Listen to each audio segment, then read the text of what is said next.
All right, so we're on to assignment 4. We've done a little bit of material stuff, and we're going to start doing some furniture, lighting, and furnishings that we've removed. We did remove those in the Revit model right away previously. If you haven't done that, you can do that and reload the FBX. I'll show you really quickly how to reload the FBX. That is just in your references, manage links, files, reload. That's all you do. So as long as you resave the exact same file name, exact same place, you'll get a little red flag there that'll tell you it's time to reload, and you reload. It's just like an XREF and AutoCAD. So furniture and everything else. So what I'm going to do furniture is I'm going to go into a plan mode. So I'm going to kind of do this, and I want to look at this in plan just to kind of get a better sense of what's going on. I'm deselecting everything. I'm going to go File, Merge, Import, Merge. And to merge, I'm going to look at some of these scenes that I have already set up. So I have a furniture scene. So that's a good one to start with. I'm going to open that furniture scene, and I'm going to pick a dining chair, a dining table, a lounge chair, a sectional sofa, and let's just call that enough for now. And I'm going to hit OK. So they're all in the scene now. So now I'm going to move these to somewhere where I'm not going to accidentally select other things. So I can move them like that. I'm going to do this, and I'm going to group this. Group. These should already be grouped, actually. Let's see if they are. Yeah, these are all grouped just fine, and they're named fine. So the sectional sofa goes over here, right, in this room. And I can, here, that's my move tool. There's my rotate tool. I can rotate that around. You can type a value in down there in the Z. You can see what the Z value is doing, how it's changing. So I do 90 degrees to move that. 270 degrees to look at the other way, and then I can maybe move that around and get that to be where I want it to be. I might want that on the other side too, so I might rotate that again. I might rotate that to be 90. Move that because the fireplace is over on the other side, so maybe I'm doing that. This is my lounge chair, so I'll take that lounge chair and bring that over here, rotate it 90 degrees. Nope, minus 90 degrees. Then I'm going to copy paste an instance of that lounge chair and move it like that. So I've got this, now I've got this dining chair and a dining table. The dining table and the dining chair go over here, right? So we'll go over here, put that dining table in. It looks like the dining table is really small, doesn't it? 90 degrees. So maybe what I'll do is a second dining table. Copy paste. Do it. Copy paste. Paste. No, you don't want to do that?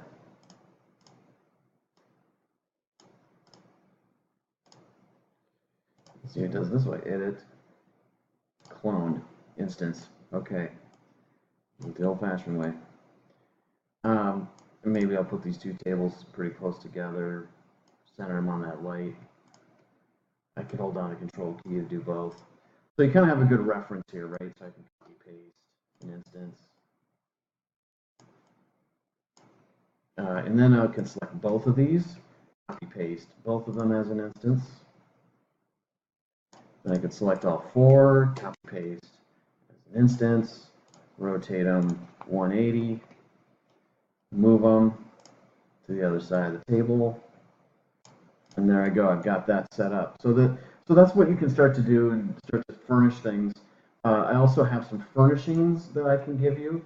I can merge and go up to some other things. You can go into the import folder. So there's import furniture. There are other pieces of furniture if you want to do something that's not in the in that in that file itself. You can also go to V-Ray World. So there's a website called V-Ray World, which I can show you here. V-Ray World. And oh, that's not it. And in V-Ray World, there's an X-Free 3D. There are all sorts of 3D models that you can get, and they're all made for V-Ray. You can get other kinds of stuff, furnishings, anything else, any kind of chairs, anything you might want to insert. But I'm just going to show you what I've got here. So for furnishings, I've got a few things. I've got sort of a black kettle and oil and dagger thing. I don't know what these are. And you got some of these. There's the V-Ray one. Open that. We'll have both of those in there, and I'll move those over to the dining table. Now, one thing I'm going to notice is that when I go into my view, those are going to be sitting right on the ground. When stuff comes in, it comes in at 0 in all 3 coordinates. So it's going to come in on the ground. So I'll see here. There's my nice dining table and my chairs, but those are down at the bottom. So I want to move those up. So I can click here to move, and I'm just hovering my mouse over just the Z to bring it up. And you want to look at those little lines that are on the bottom, these little white lines on the bottom, and when they disappear, that means you're sitting right on something. So it's about right there. So that's that. I'm going to do a quick test render of this just to see what this feels like, to see if that is something I want to do. I don't think I'm on my interior camera. No, I'm on my exterior camera. So I might want to, move my interior camera in here and make that work. But it looks like it's coming in okay. I can see everything is working. The materials came in okay. Everything seems fine. What I want to do now is maybe do some artificial lighting. And this is all part of setting up the final scene. So there are some architectural photography principles, and then there are some lighting principles. So one of the things that maybe I want to do with the lighting is change the sky. The sky maybe is a little too dark for me. The way I can do that is to go into my tools, V-Ray light lister, and there's my skylight, and this lets me select it. So there I've selected it, and the sky image, the one that's on there, is that HDRI, so it's right here. I can swing that over here somewhere as an instance, and I can edit it. So I can go to here and browse, and in my Max Design folder, in the material libraries, there is an HDRI thing. These go from 1, which is a sunrise, to 9, which is sunset. So if I pick 5, that's going to give me a daytime scene. And then I can rotate that horizontally to give it, to move the sunlight around to whatever direction I want. By default, if this is at 0, the light is coming in perfectly from the left side, as where my camera is now. It's coming in perfectly from, I guess what you would say would be the west, if north is this way. Now, the other thing I might want to do is artificial lighting. So with artificial lighting, I can do it 2 ways. I can make a material, a light material, or I can insert a light, a V-Ray light. So let's say in this case, I want to make this lens of this guy, this glass white, high luminance, I want to make that a light material. So I am going to go over here and just, well, I'll take any of these empty spots here, and I'm going to click here and go to Materials, V-Ray Light Material. I'll double click that. So now that's a V-Ray Light Material. So what I'll do is I'll assign that to selection. Now that's a light. And that light is going to be colored based on what I color it and intensified based on how I intensify it. So the color of the light is probably going to be something, orangey yellow, maybe somewhere in there. And it's going to be really subtle. It's just going to have a tiny little bit of orange to it. If you get up into here, you're going to get weird stuff. So you just want to give it a little bit of color, something like that. And then the intensity is going to be like lumens. So if I'm trying to do, a light, maybe that's dimmed during the day, maybe it's like 1,000 lumens. So let me see what happens when I hit render and see what that feels like. It's going to probably take a little more time because there are artificial lights now in the scene, but I at least want to see if it's working. It looks like it's working. I've got the light coming in there. I've got light coming from outside. It looks like it's a little dark, but that's, I can fix that with the exposure on my camera, which we'll do next. After we let this go, then we'll start talking about cameras. So this looks like it's doing okay. Okay, so last 2 things. One thing looks really weird is the horizon, right? It's that leftover from the HDR. We want to fill that with our own stuff. We want to put our own trees in the scene. So the way we can do that is to bring in some tree lines, which are already made. So if I go into File, Import, Merge, I can go to my scenes, and I've given you a scene, a trees scene, scenes, trees, open. And here are these tree lines that are already grouped, already ready to go, and I'm going to hit OK.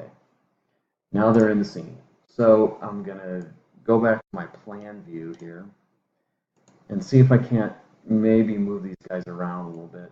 And what I want to do with these is surround the scene. So these are nice and grouped, and I can surround the scene with trees. So maybe I want to do that,